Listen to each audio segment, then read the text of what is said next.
Пайгамбар саллаллаху алейхи ва саллям айткан: силер иман келтирмейин бейишке кире албайсыңар. Бири-бириңерди сүймөйүн иман келтире албайсыңар. Силерге бир нерсе айтайынбы? Эгерде ошол нерсени кылсаңар, анда ортоңордо мухаббат, сүйүү, меримдүүлүк, урмат, сый пайда болот. Оба я Расулаллах дегенде, афшус салама байникум. Араңарда саламды жайгыла дейт. Эки мааниси бар. Араңарда ассаламу алейкум ва рахматуллахи ва баракат деген саламдашууну жайгыла, же болбосо экинчи мааниси араңарда тынчтык болсун, тынчтыкты жайгыла.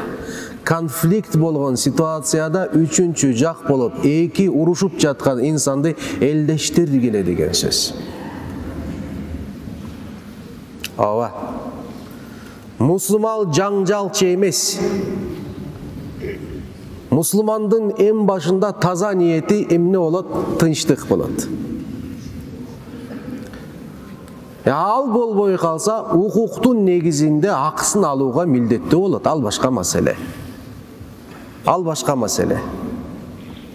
Бирок а дегенде ассаламу алейкум ва рахматуллахи ва баракат.